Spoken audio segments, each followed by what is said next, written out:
এর মধ্যে কোনো কিচ্ছু নেই। বোঝা গেল?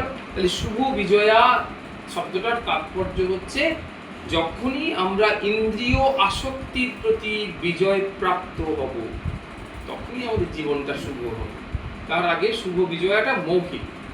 দেখা গেল শুভ বিজয়া, সে হয়তো হসপিটালে দেখতে যাচ্ছে, ডাক্তার তার যে রোগীটা ভর্তি আছে তাকে বলে দিয়েছে যে মোটামুটি যাওয়া, আমাদের আর কিছু করার নেই, ওর ভগবানের হাতে, মানে আজকে বিকেলেই হয়তো তার কিছু একটা হয়ে যাবে।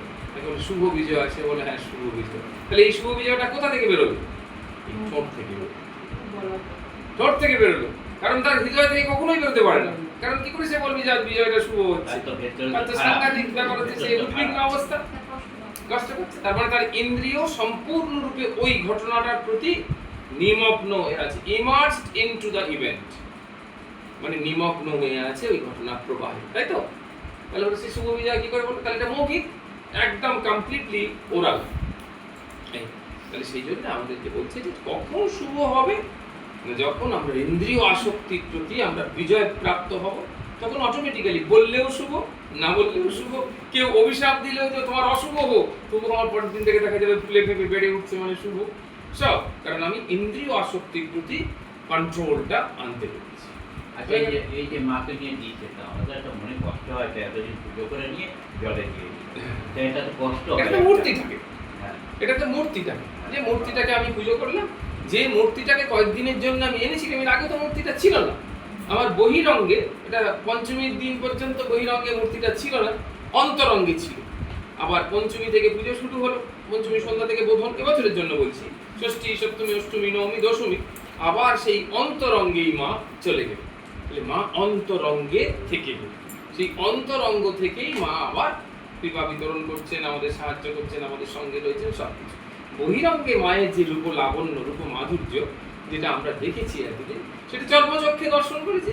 এইবার ভাবচক্ষে বা অন্তর নেত্রে আমরা মাকে দেখার চেষ্টা করবো। এতদিন ধরে মাকে পূজা করলাম, চোখ বন্ধ করলেই মায়ের সেই রূপটা আমাদের চোখে ধ্যান মানুষে ভেসে উঠছে।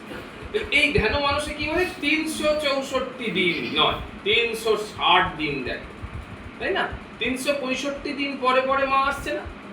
সংবৎসর ব্যতীতেতু পুনঃ আগমনায় চ। মায়ের পায়ে ধরে যে বিসর্জনের মন্ত্রটা বলতে হয়, সেই মন্ত্রের মধ্যে এটা আছে, শোনা হয়েছে কিনা জানি না। এখানে বলছে সংবৎসর ব্যতীতেতু পুনঃ আগমনায় চ। মা তুমি এই জায়গাতে আবার 1 বছর পর ফিরে আসো, তাই না? তাহলে এই কদিন পরে ফিরে আসবে মা? 365 দিন, তাই না? এইবার ধরো তিথি অনুযায়ী, যেমন এবছর যেরকম পুজো হলো, সামনের বছর আরো পিছিয়ে যাবে, 19 দিন পিছিয়ে যাবে, তবে বড় মাস বোধহয় আছে সম্ভবত। হ্যাঁ, সেই জন্য তাহলে 19 দিন আমার মনে হচ্ছে বোধহয় কোনো মলমাস পড়বে, তার জন্য বোধহয় পিছিয়ে যাবে। তাহলে এই যে পিছিয়ে যাচ্ছে, তাহলে আমরা ধরছি মোটামুটি 365। তা 365 কেন হলো? তিনটা কিসের প্রতি? সত্যগুণ, রজগুণ আর তমগুণ। তাহলে এই সত্যগুণ, রজগুণ আর তমগুণ অতিক্রম না করলে মাকে পাওয়া যাবে না। ওই জন্য 3। কাম, ক্রোধ, লোভ, মোহ, মদ, মাৎসর্য 6। এই 6টাকে অতিক্রম না করলে মাকে পাওয়া যাবে না। 5 আমাদের চক্ষু, কর্ণ, নাসিকা, জিহ্বা, ত্বক এবং তার যে ভোগরাগ, সেটা কি কি? রূপ, রস, শব্দ, গন্ধ, স্পর্শ, দুটোই 5। এদেরকে অতিক্রম না করলে আমি মাকে পাবো না। জগতের রূপ যতক্ষণ আমার চোখে প্রতিভাত হবে, মাকে দেখতে পাবো। তাহলে রূপ, রস, শব্দ, গন্ধ, স্পর্শ, এটা 5। কাম, ক্রোধ, লোভ, মোহ, মদ, মাৎসর্য, এটা 6। সত্য, রজতম, এটা 3। তাহলে 365 দিন পরে সেই জন্য মা আসছে। তাহলে তাকে মা কি বললেন আমাদেরকে? তুমি গুণাতীত হও, তুমি রিপুর প্রভাব অতীত হও এবং তুমি ইন্দ্রিয়াতীত হও, তবে আমি আবার তোমার সামনে এসে তোমার নিজের হস্তে পূজা গ্রহণ করব। বোঝা গেল 365 দিন পরে গেলে মা আসছেন না। সেই জন্য আমাদেরকে এই 365 দিনটাই আমাদের কাছে সংযম। এমন নয় যে আমরা বোধনের আগের দিন সংযম করছি, অষ্টমীর আগের দিন সংযম করছি, এরকম নয়। ওটা হচ্ছে ভোজনে সংযম, তাই না? ভোজনে সংযম, যে কালকের অষ্টমীর অঞ্জলি দেবো, আজকের বাবা মাংস কিছু খাবো না, এরকম একটা চিন্তা ভাবনা।